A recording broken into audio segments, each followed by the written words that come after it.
Hi, today I'm going to talk about some of the chronic pain conditions that can be presented in the head and neck area. And one of the most common conditions is myalgia, which is pain in the muscles, which is also called myofascial pain and dysfunction syndrome. So it usually occurs in the facial muscles, in the neck muscles, and the upper back muscles, causing a lot of pain in the skeletal muscles. It is characterized by the presence of trigger points. So what are trigger points? So trigger points are small areas within the muscle itself, which when triggered or stimulated cause extreme levels of pain. The pain can be felt locally at the area of stimulation or distantly away from the area of stimulation, which is called referred pain. So there are two kinds of trigger points. One are active trigger points and the other are latent trigger points. So the active trigger points, they cause pain even at rest without any function. And they not only cause pain locally, but they also cause referred pain, which is felt distantly away from the area of stimulation. Whereas the latent trigger points, they do not cause spontaneous pain. However, they may be responsible for causing weakness in the muscles and limited muscle function. So based on the area of distribution of the trigger points in the muscles of mastication, which are the primary muscles which are responsible for the function in the facial area, you can feel the pain in different areas of dendroalveolar structures. So for example, taking one muscle, which is the masseter muscle, which is the strongest muscle of mastication, it is extending between the zygomatic arch and the inferior border of the mandible posteriorly. There are three areas of masseter muscle, which is the superior part, middle part, and the inferior part. If you have a trigger point along the superior part of the masseter muscle, you not only feel the pain in the area where the muscle is, but you also feel the pain along the distribution of the maxillary posterior teeth and the maxillary sinus and the zygomatic area. So it is a wider kind of area of distribution, which is not a point of focus, but is an area of focus. If the trigger points are in the middle aspect of the masseter, you feel the pain where the trigger point is along with the posterior aspect of the mandibular dentoalveolar structures. So just like a diffuse pain. So if the trigger point is along the inferior aspect of the masseter, you not only feel along the inferior border of the mandible, but you can also feel frontal headaches along the superior border of your forehead. So there is some other part of the masseter which is called deep masseter. So if the area of distribution of the trigger point is in the deep part of the masseter muscle, you actually feel like you have an earache because you feel the pain in the ear. Similarly, if you have a trigger point in the temporalis, which is one of the other muscles of mastication, which is a fan-shaped muscle extending along the temporal area, there are different areas, which is anterior, middle, posterior, and even more posterior parts of the temporalis.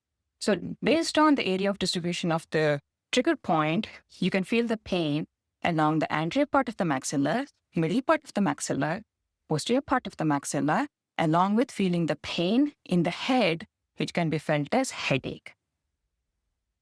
If the trigger points are in the neck muscles and upper back muscles, why is it important for us as dentists to know about the neck muscles and the upper back muscles? Because trapezius is a big muscle.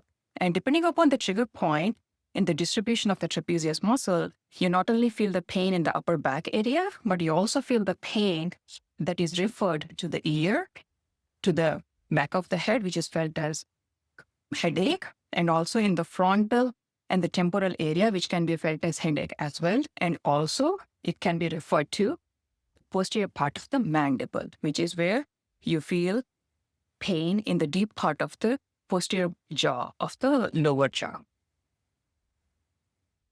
So there are different common symptoms of muscle pain or myalgia, which is pain in the muscles, tightness in the muscles, feeling of tiredness in the muscles, headaches, difficulty opening the mouth wider if the muscles of mastication are involved, and also joint sounds, pain in the ears, and the ringing in the ears, different sorts of headaches behind the eye, frontal headaches, temporal headaches, headaches that are felt in the back of the head that can be presented as migraines as well, and also sleep difficulties.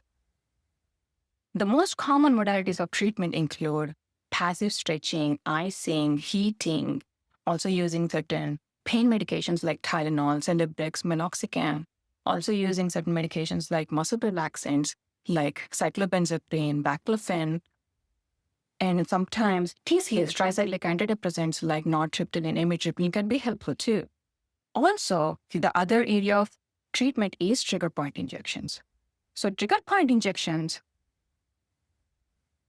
are the injections that are given into the specific area where the trigger points are located. Different medications can be used for these trigger point injections, such as local anesthetic to numb the area of the trigger point so that it does not cause any kind of firing and pain that can be felt. Also, steroids can be used because they can sclerose the trigger point and they make them less receptive so that they don't fire up all the time. The newer development is Botox injections that are given into the areas of trigger points. So to learn a little bit more about Botox, what is Botox? Botox is a neurotoxin, which is a botulinum neurotoxin that works on neuromuscular junction. So what is a neuromuscular junction? It is a junction which is between a nerve ending and the muscle. So whenever a nerve is stimulated, it secretes certain neurotransmitters such as acetylcholine that goes through the space which is called neuromuscular junction, and it attaches to the receptors that are presented over the muscle, and it forms a synapses. With the help of the synapses, the impulses travel through the nerve into the muscle and they cause muscle contraction that is responsible for normal function of various muscle contractions and function. However, in cases of where the trigger points are present and this muscle contraction causes pain, it is important to keep the neuromuscular junction more stable.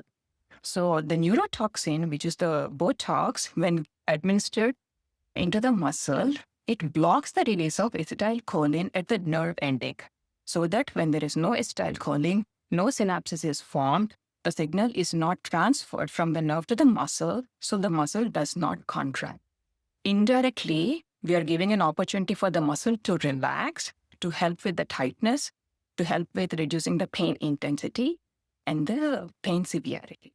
So Botox is one of the things that we use in our office, in the practice, to help with a lot of chronic pain conditions such as myalgias, cervicogenic headaches, even pain in the neck region and the upper back area, and also headaches. Thank you.